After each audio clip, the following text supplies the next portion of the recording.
Hello everyone! Today, we're diving into the basics of integers in Python.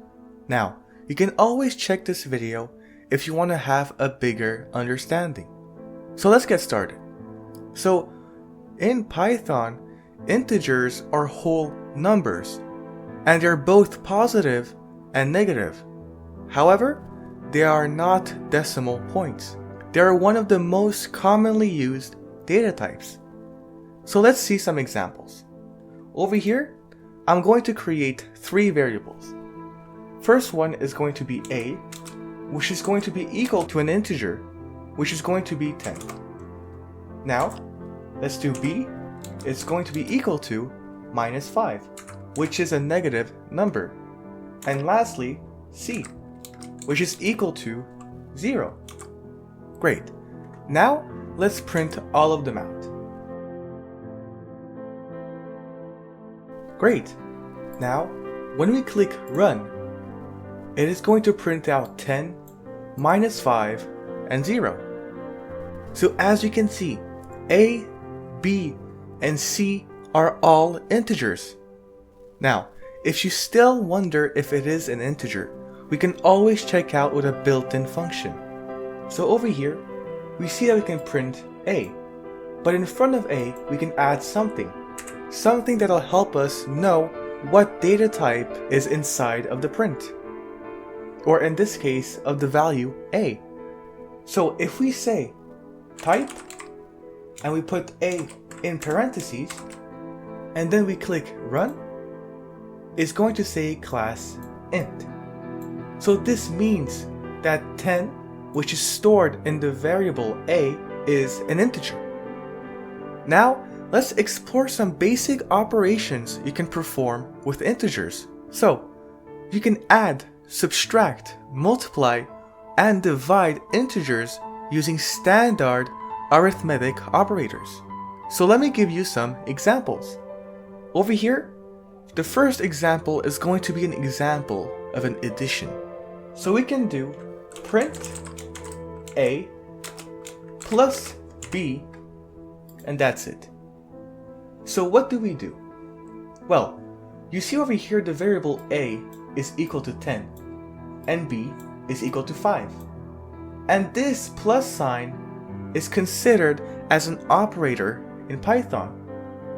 So a, which is 10, plus b, which is 5, is going to be equal to 15.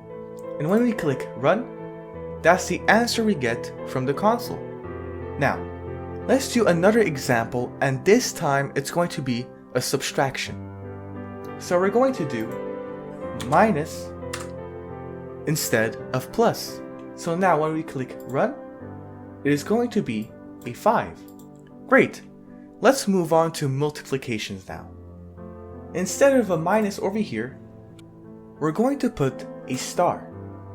So when we click run, it is going to be equal to 50. Because 10 multiplied by 5 is 50. Great. Now lastly, let's do a division. Instead of a star, it is going to be a forward slash. So now when we click run, it is going to be 2, because 10 divided by 5 is equal to 2. Now notice that division results in a float. To get an integer result, you can use floor division. Now, let's move on to some advanced operations like modulus and exponentiation. So, first of all, let's talk about the modulus operator. Now, let's do a modulus and then b. So this is a modulus sign. It gives the remainder of a division. So when we click run, it is going to output 0. Now, let's talk about the exponentiation operator, which is this. It is followed by 2 stars. Now, these 2 stars raises a number to the power of another number. So 10 to the power of 5 is equal to 100,000. Now, these operations can be very useful in various programming scenarios. Finally, let's talk about type conversion. Sometimes you might need to convert other data types to integers. And this is how we do it. You can use the int function to convert a float or string to an integer. So let me give you an example. Over here, we have a variable a, which is equal to 3.14. 3.14 is a float. Now, if you don't know what a float is, it is basically any decimal number. So if you want to change this float into an integer, well, this is what we can do. Inside of the print, we can put int, parentheses, and then a. So this is going to overwrite this variable, which is 3.14, a float, into an integer. So when we click run, it is going to output 3. Now, what if we change this to 99? And if we click run, it's still going to output 3. Because this doesn't round up numbers.